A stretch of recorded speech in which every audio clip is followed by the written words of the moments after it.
Hola chicos, hoy les voy a hablar acerca de la educación como un sistema de comunicación, para lo cual tenemos que tener en claro dos tipos de comunicación, que es la comunicación unidireccional y la comunicación bidireccional. Bueno, a continuación se los explicaré. Comunicación unidireccional. En este proceso, una persona expone una idea a otra o otras personas que lo reciben. Aquí algo que tenemos que tener presente, que es muy importante, es que no hay retroalimentación. Aquí les puse un ejemplo de la comunicación unidireccional, pero quisiera que ustedes piensen un poquito a ver cuál de estos tres no corresponde a una comunicación unidireccional. Ya se dieron cuenta, ¿verdad? El teléfono no corresponde a una comunicación unidireccional, porque cuando tú tienes una llamada telefónica sí existe una retroalimentación. Dentro de la comunicación unidireccional debemos de seguir las siguientes reglas. La primera sería conocer a su auditorio. Aquí tú debes de saber muy bien cuáles son los intereses, las necesidades y los valores de tu audiencia o de tu auditorio. El siguiente sería que debes de despertar el interés de tu audiencia. ¿Esto cómo lo vas a hacer? Hablándoles de lo que a ellos les puede interesar. El siguiente sería que debes de hablarles con una mayor precisión. ¿A qué nos referimos con esto? Que debes de evitar palabras o expresiones que se entienden de diferentes maneras. Y por último, vamos a adaptar el lenguaje al nivel de conocimiento de tus oyentes.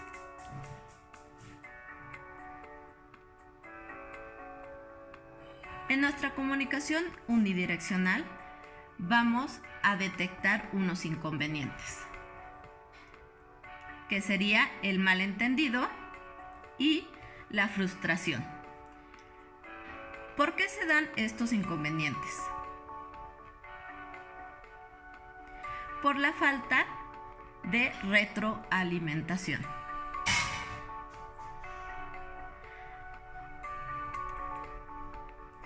¿En dónde podemos aplicar la comunicación unidireccional? Quisiera que piensen un ratito para que me den o tengan la idea de qué aplicaciones, en dónde puedes utilizar tú la comunicación unidireccional. Mi ejemplo que yo les voy a comentar sería la radio y la televisión digital.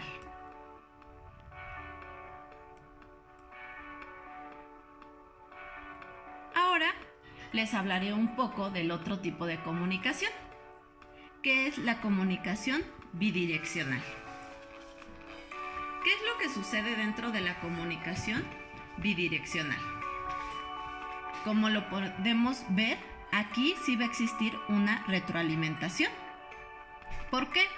Porque el emisor le va a mandar un mensaje al receptor por medio de un canal y el receptor va a recibir ese mensaje y lo va a reenviar por medio de la retroalimentación.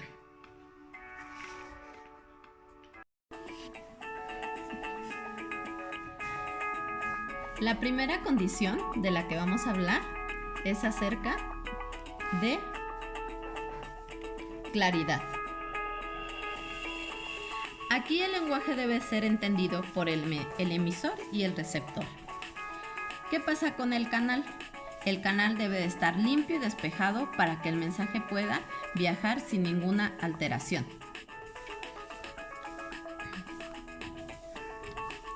Integridad.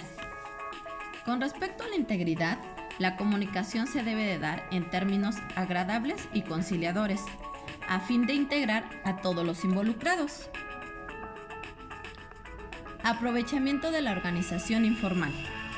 Aquí, la comunicación se hace más efectiva dentro de una empresa cuando se hace en base a la estructura informal. Evaluación. La empresa debe realizar continuamente estudios o evaluaciones para revisar que sus canales y medios de comunicación estén funcionando adecuadamente. Esto lo debe de hacer el área administrativa. Debe de ser eficiente y efectiva. Esto es con la finalidad que los recursos usados sean bien invertidos y los mensajes sean entendidos.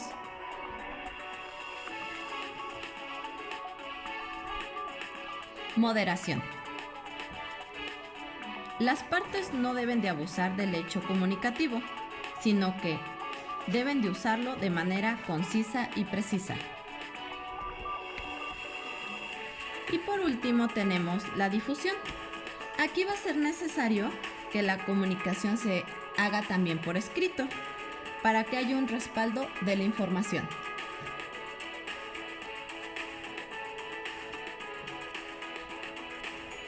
Ahora les quiero hablar un poco acerca de las habilidades sociales para la comunicación efectiva. Las habilidades sociales son tus conductas. Cuando te Ahora quiero hablarles un poco acerca de las habilidades sociales. ¿Pero qué son las habilidades sociales? Son tus conductas cuando te relacionas con los demás y expresas tus sentimientos, tus deseos, tus opiniones, tus derechos de un modo adecuado y respetando a los demás. A continuación, les explicaré qué habilidades sociales tienes que aplicar para una comunicación eficaz. La primera habilidad sería la expresión de tu cara, tus gestos, la sonrisa y tu mirada. Todo esto es muy importante que lo tengas presente. Con tu mirada puedes decir muchísimas cosas. Tus gestos, tu expresión de la cara y tu sonrisa es una manera también de comunicarte.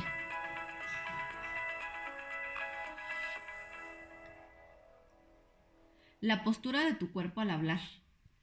Tienes que recordar que dependiendo del público que te dirijas o la comunicación que estés teniendo, es la postura que debes adoptar. La apariencia personal. Es muy importante que tengas en cuenta que si vas a dar una conferencia, un curso o vas a participar en algún debate, cómo tienes que ir vestido. La distancia de los demás cuando les hablas. Aquí les puse un esquema de los tipos de comunicaciones que puedes tener. Una comunicación íntima, una comunicación personal o una comunicación social. Y si pueden observar, las distancias son diferentes. Se los quise poner porque muchas veces no sabemos que la distancia también es muy importante para tener una comunicación efectiva.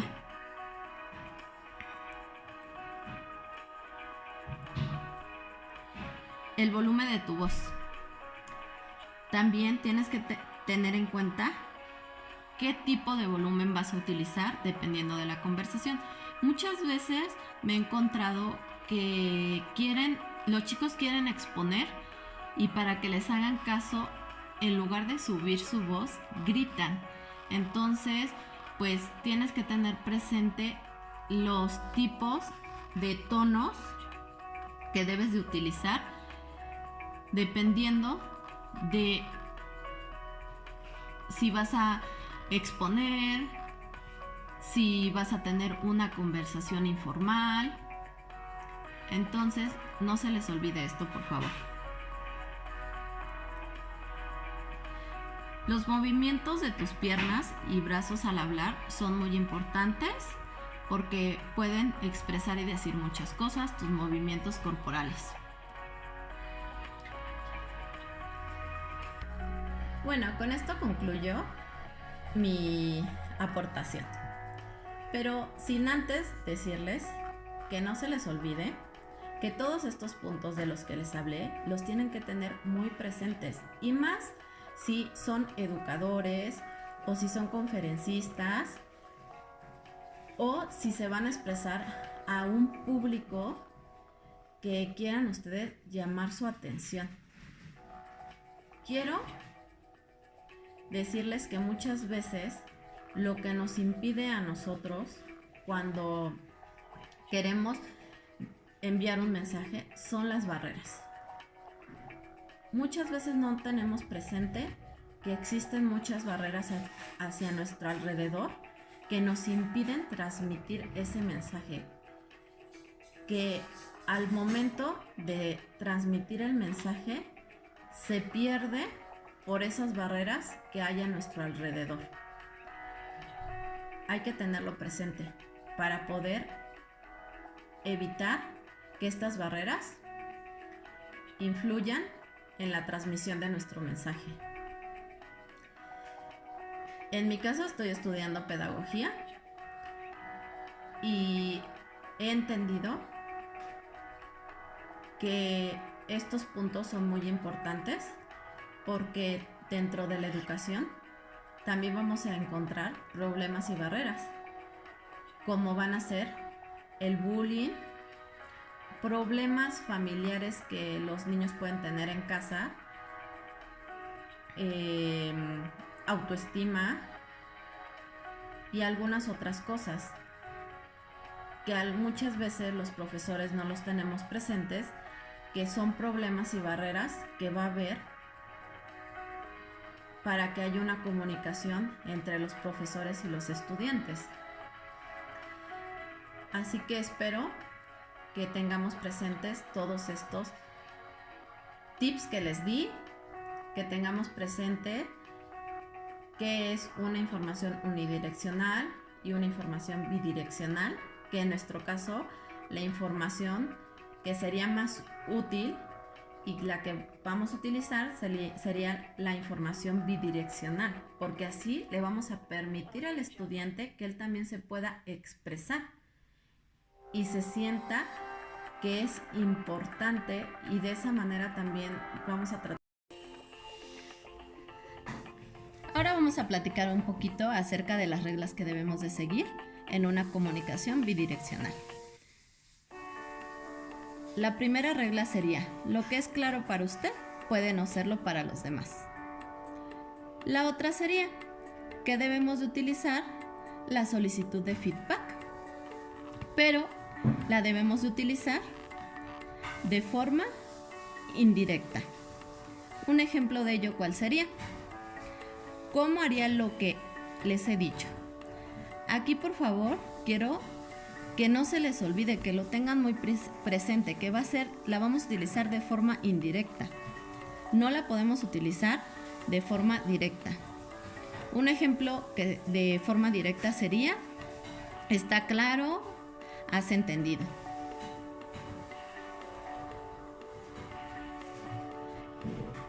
La siguiente regla sería: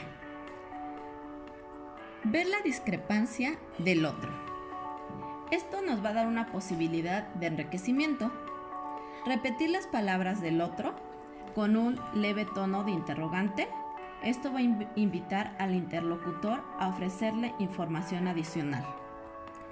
Los juicios y valoraciones propias tienen que ir precedidas por: creo que, tengo la impresión de que, a mi modo de ver. Y por último, la regla es expresar claramente los sentimientos en relación con su interlocutor. Esta regla para mí es muy importante porque nos va a permitir un mayor control de la comunicación y facilitará a la otra persona hacerlo.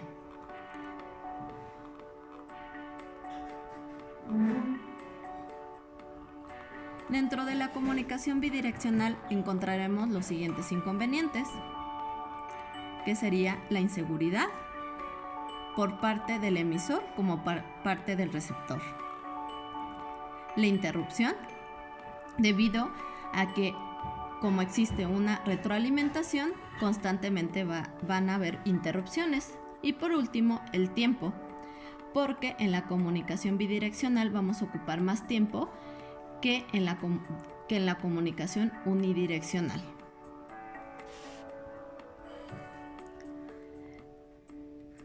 Aquí dentro de la comunicación bidireccional les quiero mencionar algunas aplicaciones, pero antes de eso quiero que ustedes piensen un ejemplo que ustedes me darían acerca de la comunicación bidireccional, en donde ustedes lo podrían aplicar. ¿En qué momento de su vida cotidiana se está utilizando esta comunicación bidireccional? Pueden ser en los cursos, en la educación a distancia, en las reuniones ejecutivas, en los congresos, en las conferencias, en la formación continua.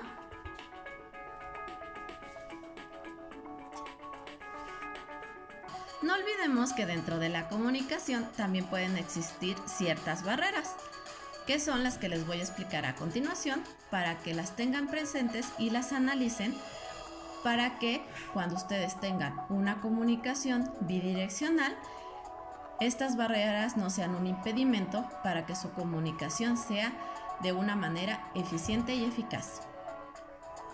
Primero les voy a hablar acerca de las barreras en la comunicación y las barreras intrapersonales.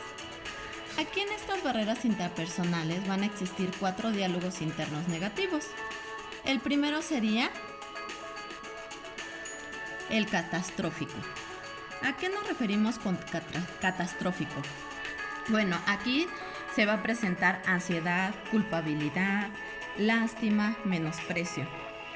Esto podría conllevar a una crisis de pánico debido a que las personas no pueden hacer un contacto afectuoso. Van a tener diálogos internos. Un ejemplo de ello sería: todo puede convertirse en una tragedia por mi culpa. El siguiente sería irrelevante. Aquí, en este diálogo, se enmarca el agotamiento y el estrés crónico. Se va a desgastar emocionalmente pensando en sus frustraciones, en las metas no logradas, falta de dinero, creando un desequilibrio. Suelen tener diálogos internos como: nada me sale bien.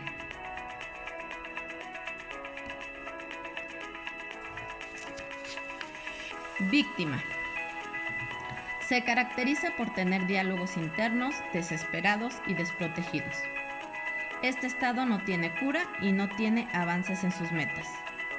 Los diálogos internos que suelen tener son de afirmaciones, como: nadie me quiere.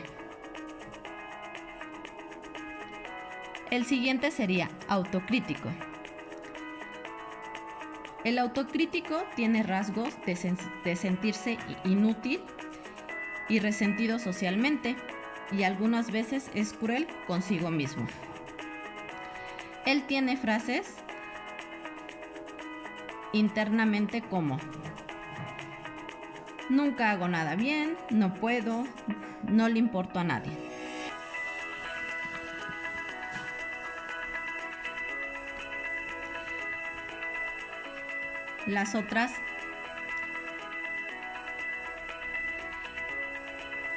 Las características de las barreras intrapersonales son cognición, autoestima y autoconcepto. Aquí vamos a observar que su autoestima va a ser muy baja. ¿Por qué? Porque él tiene un concepto malo acerca de él.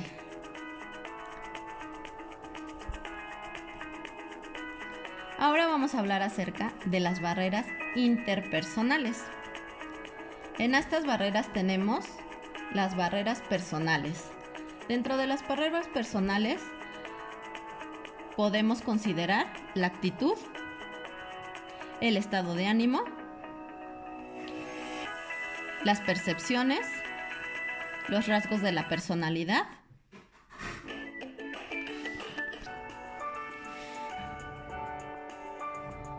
y por último, formación. La siguiente barrera sería la semántica. Aquí dentro de la semántica vamos a ver que hay diferencia de significados. Y la última sería la física. La física está asociada con el lugar en donde se lleva a cabo el proceso de comunicación. Estas barreras físicas pueden ser el ruido de algún carro, que otras personas tengan alguna otra conversación.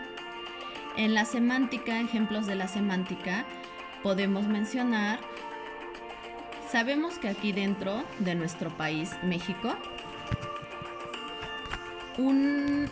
a un niño se le puede llamar morro, por decir en Sinaloa, y para los del Estado de México pues no saben qué es morro.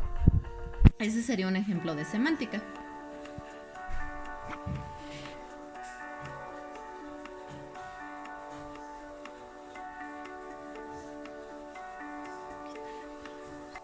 Ahora les voy a dar unos tips y unas herramientas para que su comunicación sea excelente, sea eficaz, sea eficiente. A continuación les voy a dar las condiciones para que la comunicación educativa sea eficaz. Ahora hablaremos. La primera condición de la que vamos a hablar es acerca de claridad. Aquí el lenguaje debe ser entendido por el emisor y el receptor. ¿Qué pasa con el canal? El canal debe de estar limpio y despejado para que el mensaje pueda viajar sin ninguna alteración.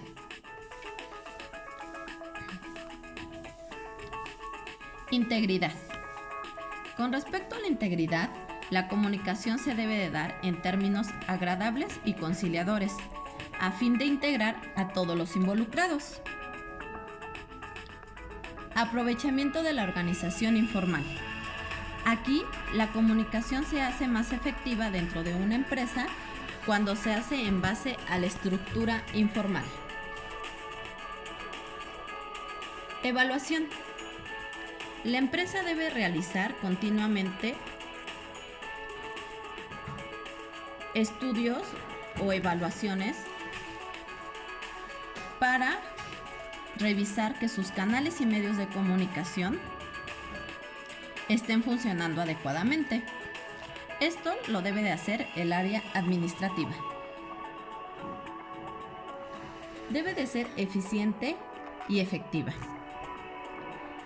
Esto es con la finalidad que los recursos usados sean bien invertidos y los mensajes sean entendidos.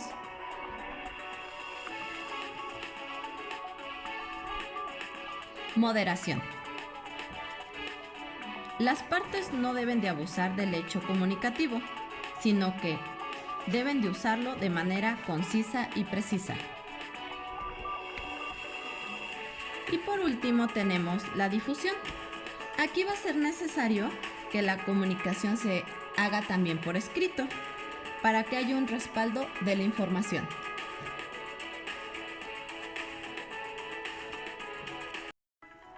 Ahora quiero hablarles un poco acerca de las habilidades sociales. ¿Pero qué son las habilidades sociales? Son tus conductas cuando te relacionas con los demás y expresas tus sentimientos, tus deseos, tus opiniones, tus derechos de un modo adecuado y respetando a los demás. A continuación, les explicaré qué habilidades sociales tienes que aplicar para una comunicación eficaz. La primera habilidad sería la expresión de tu cara, tus gestos, la sonrisa y tu mirada. Todo esto es muy importante que lo tengas presente. Con tu mirada puedes decir muchísimas cosas. Tus gestos, tu expresión de la cara y tu sonrisa es una manera también de comunicarte.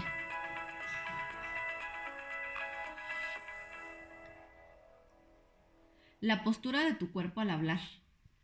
Tienes que recordar que dependiendo del público que te dirijas o la comunicación que estés teniendo, es la postura que debes adoptar. La apariencia personal. Es muy importante que tengas en cuenta que si vas a dar una conferencia, un curso o vas a participar en algún debate, cómo tienes que ir vestido. La distancia de los demás cuando les hables. Aquí les puse un esquema de los tipos de comunicaciones que puedes tener. Una comunicación íntima, una comunicación personal o una comunicación social. Y si pueden observar, las distancias son diferentes. Se los quise poner porque muchas veces no sabemos que la distancia también es muy importante para tener una comunicación efectiva.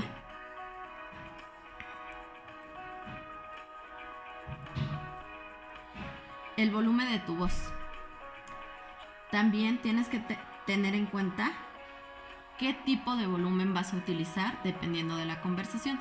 Muchas veces me he encontrado que los chicos quieren exponer y para que les hagan caso, en lugar de subir su voz, gritan. Entonces, pues tienes que tener presente los tipos de tonos que debes de utilizar dependiendo de si vas a exponer, si vas a tener una conversación informal. Entonces, no se les olvide esto, por favor.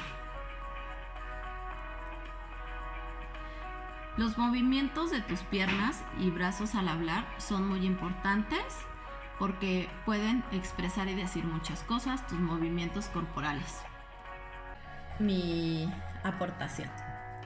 Pero sin antes decirles que no se les olvide que todos estos puntos de los que les hablé los tienen que tener muy presentes, y más si son educadores o si son conferencistas o si se van a expresar a un público que quieran ustedes llamar su atención.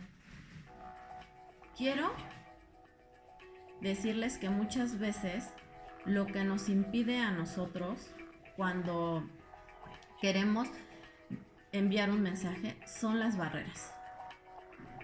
Muchas veces no tenemos presente que existen muchas barreras hacia nuestro alrededor que nos impiden transmitir ese mensaje, que al momento de transmitir el mensaje se pierde por esas barreras que hay a nuestro alrededor.